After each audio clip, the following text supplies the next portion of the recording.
Marvel Comics releases a year one story to explain what the Makers Council is doing while the Ultimate Avengers are trying to get their act together.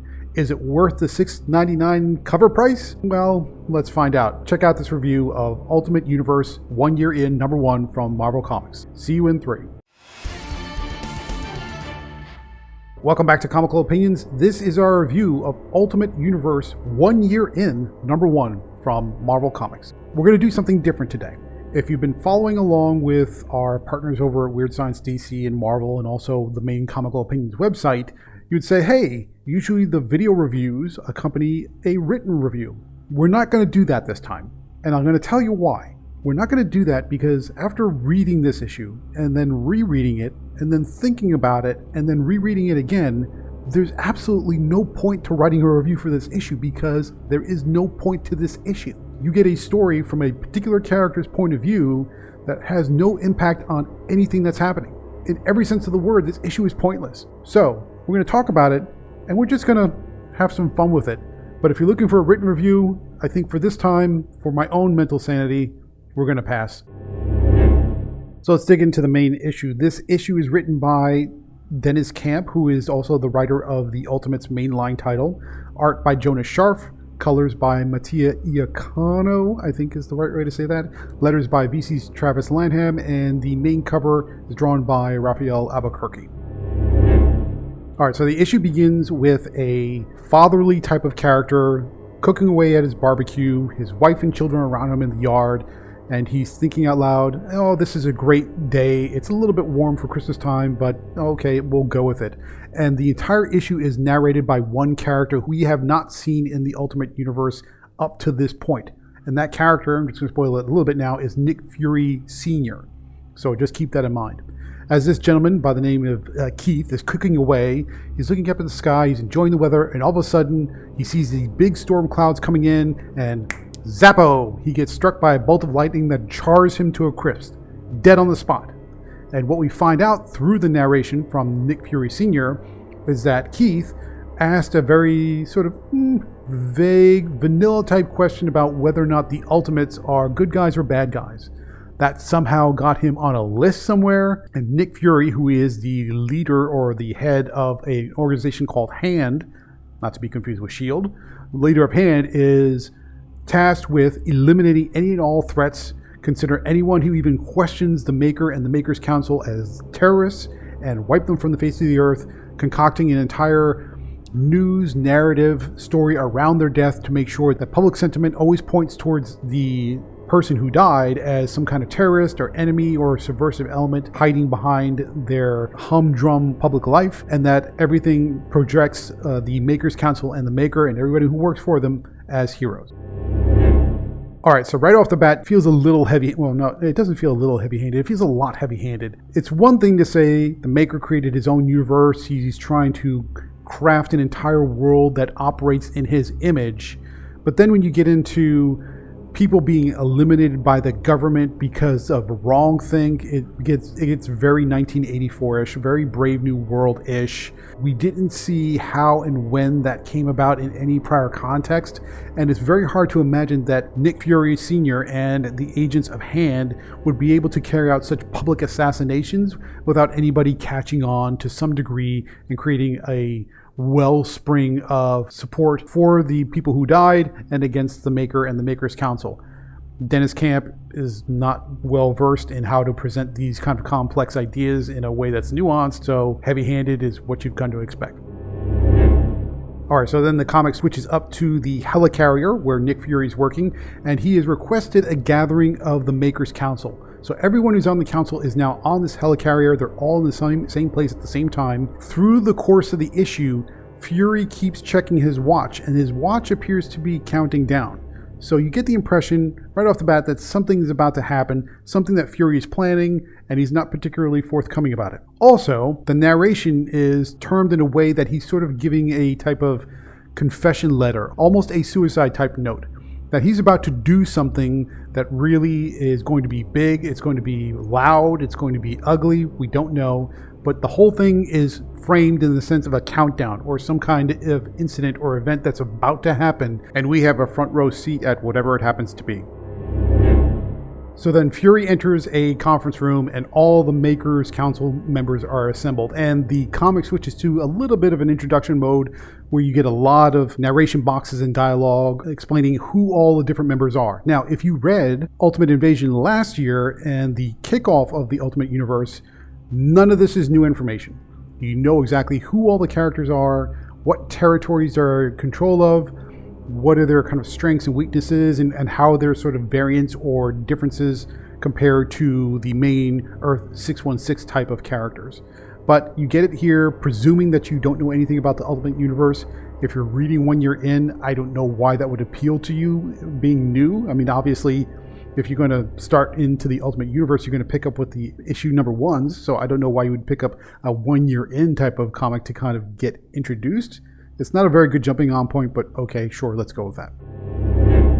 Then the issue splits a little bit. Nick Fury is trying to present a type of report, or a presentation, if you will, not quite PowerPoint, but close enough, where he's explaining all the different efforts they're undertaking to try and capture the Ultimates. They are spinning public opinion with news stories that are fake news, for lack of a better term. They're making sure that anytime there is a fight or a skirmish, that the Ultimates are blamed for it.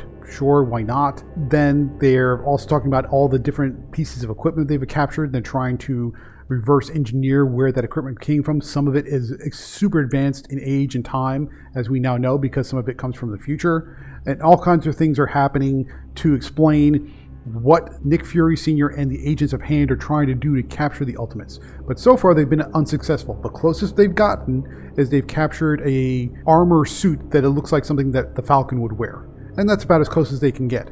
And so by the time Fury gets to the conclusion of this report, the Makers Council is sort of looking at each other like, that was it? We know this already. We're not doing anything that we didn't already know. Why did you call us all here together to give a report that didn't really explain anything? While they're trying to kind of now chastise Nick Fury a little bit and say, well, what was the point of all that? In his mind, he's having these sort of almost PTSD type flashbacks in his mind of all the different little missions he's gone over the course of years. Villains he's fought, sometimes heroes he's fought, the injury he says he sustained by taking a bullet in 1944, and all these little sort of flashback flashes of scenes. You never get a full scene, they're just individual panels, but it gives you a sense that he's lived a long life and he's gone through a lot, and he's got a lot of memories stored up of all the different things he's done. As he's narrating these little montage panels, you can tell in his mind that he's done some horrible things, and now he's starting to regret it. And he's determined to do something about that regret, because if that mental note, if you will, that mental journal is ever found out, he knows he's in big trouble. So he's determined to go out with a big bang, whatever that means. So the council gets up and they said, look, just do Zoom or WebEx next time. We don't need to be here. You wasted our time. We're out of here. Before they make it out the door, he stops them because he doesn't have all his time accounted for. The clock is still ticking, but he needs to stall. So he said, look, check out what I'm doing over here because you're not going to want to miss this. And what we find out is in a separate room, he's got a number of spies who look like normal citizens of the different territories under the different members of the council under their control. And he says, I've been spying on you. So not only do we have the capability to try to track what the Ultimates are doing to the best of our extent, we're also tracking each one of your territories, because the Ultimates could be anybody, could even be a member of the council. And that pisses everybody off. Like, how dare you spy on me? How dare you overstep your bounds of authority? You're not allowed to do that. He's getting them riled up and getting them anxious and giving them calls to argue to buy more time for whatever's going to happen when his watch ticks down. Finally, we're down to the last few seconds, and he says, well, that's all I have, but guess what? You're not leaving here. I needed to get you all together because I wanted to take you all out in one big bang. You don't have a chance to escape. You don't have time to get away. There's nothing you can do. It's over. I'm going to make good on the rough and maybe even evil life I've lived by doing this one good thing. And here we go. 3, 2, 1. Nothing. Nothing happens. In that moment, everyone from the Makers Council just bursts out in laughter. Why? Because apparently they knew this was going to happen. Why? Because Nick Fury Sr. isn't Nick Fury Sr. He's an LMD. And he's an LMD that keeps getting Nick Fury's memories over and over again, and his personality and wiring and programming always lead him to an eventual point where he tries to kill the Makers Council just because that's Nick Fury's personality. And when that moment comes, They simply head off his assassination attempt, or whatever you want to call it. They destroy the LMD, they download his memories, and they just reboot a new one, and that's it. Let's talk about the positives and the negatives, starting with what's great about Ultimate Universe 1 year in, number 1. Well, the art's pretty darn good. So you've got Jonas Scharf, whose art we like a lot. He's a great artist. This looks great.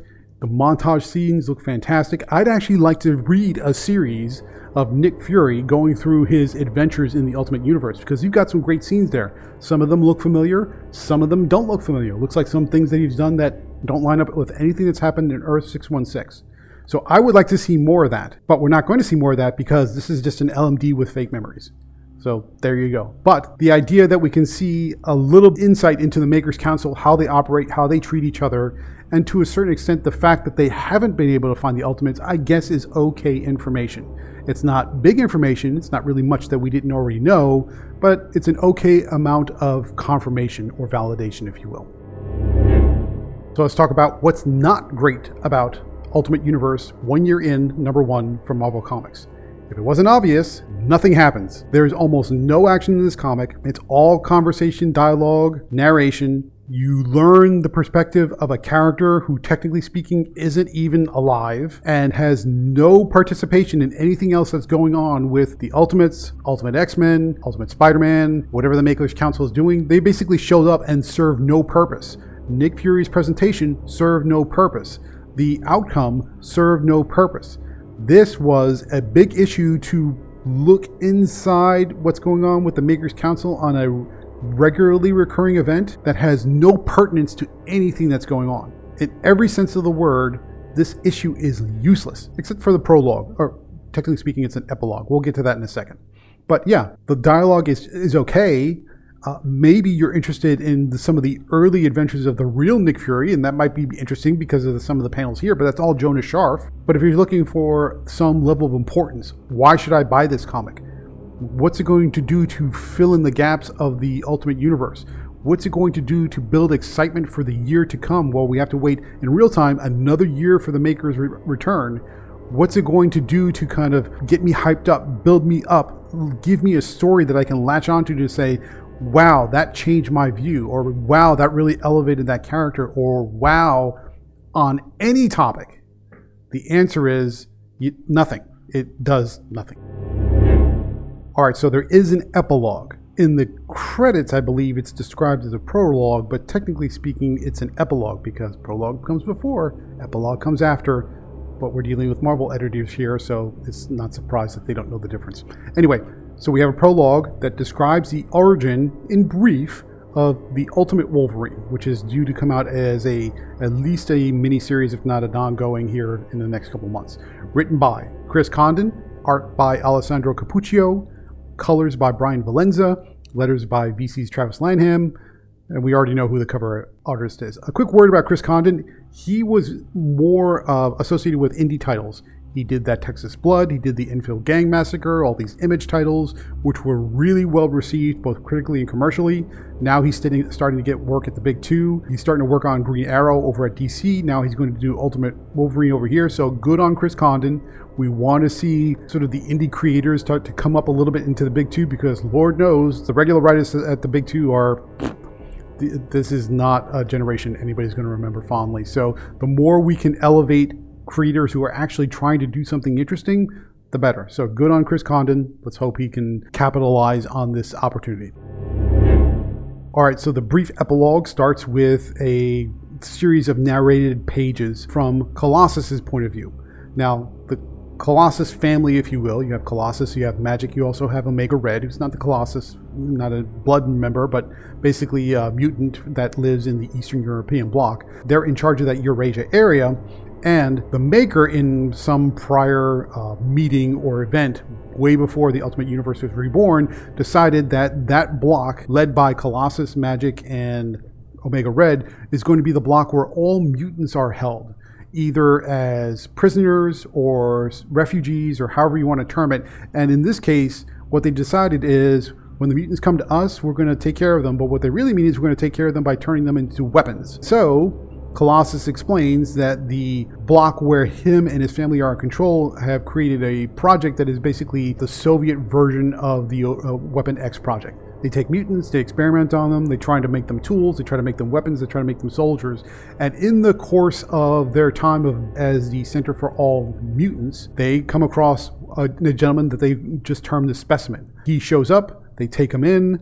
It is, of course, Wolverine. And what they do is, as part of their Russian Weapon X project, they infuse him with adamantium, and they give him the metal claws that we're used to, the metal bones that we're used to, in addition to his already feral nature. They term him the Winter Soldier. So it is a cross between Wolverine and the Winter Soldier, brought about by members of the Maker's Council who are in charge of mutants, which in this case is Colossus, Magic, and Omega Red. It's brief, just a few pages, but it gives you an idea of where the story's going and how it's turning out, and you get a good look at the ultimate version of Wolverine, which is a pretty nifty costume. Got this big red star on the chest, so it gives you that Winter Soldier feel. He's got the face mask, but he's got the claws. It all works together, and it ends right there. It's just a brief tease, but it gives you a sense of what's going on with where this ultimate Wolverine came from, why haven't we seen them before, and how that's happening. Now, that still begs the question: if the maker created the ultimate universe in his own image, and he whittled out everyone and everything that could pose a threat to him, why would he allow mutants to take root? Why wouldn't he purge the X gene from everyone's DNA? I mean, he created the universe. He's literally God. Why would he allow the X gene to take root and allow people to be born with the X gene? Why wouldn't he find some way to phase it out, to cull it out, to purge it? The answer is, I don't know. I don't think anybody at Marvel, including Jonathan Hickman, put any thought into thinking through those level of details. But here we are. So whatever plans the maker had for creating a utopia are pretty much out the window within less than a year, which means either they're trying to say the maker isn't very smart, which goes contrary to his character in the first place, or more likely Marvel isn't very smart, which is pretty much 99% of the time. So final thoughts. What do we think about Ultimate Universe 1 year in #1 from Marvel Comics? You get a standard size story from the perspective of a character we haven't seen before, but when you break it down to what that story means and what that character means and what it all plays into the Ultimate Universe and what they're trying to accomplish, pardon the pun, ultimately it leads to nothing. It means nothing. You accomplish nothing, you don't learn anything, nothing is progressed, nothing is elevated, nothing is revealed. It's just a one-off story on the side with a very hefty $6.99 cover price. That said, the epilogue at the end of the issue, which shows at least a brief summary snippet version of the origin of Ultimate Wolverine, is probably going to get a few fans excited. Therefore, Ultimate Universe 1 year in #1 earns a 5.5 out of 10. That's about as fair as it's going to get. If you're going to charge a hefty price tag for an issue that's not even oversized, it's only barely oversized, and that's because of the epilogue, you got to give people more than this. A story about a nobody that goes nowhere and tells you nothing that you didn't already know is not worth $7. I'm sorry, it's not, and Marvel can just get over it. But no, that's my opinion. What do you think? Are you excited for this issue? Are you loving the Ultimate Universe in general? I want to hear about it. Leave a comment below. Tell me what you think. Also, remember to click on the link in the description to buy this comic if you feel you really need it. I don't want to tell you not to get it. If you feel you need to have it, go ahead and get it. There'll be a link down in the description that helps support the channel, so that would be very much appreciated. So thank you very much for joining. I hope this review was helpful. Please leave a thumbs up if you liked it, and stay tuned through the outro for more reviews just like this one.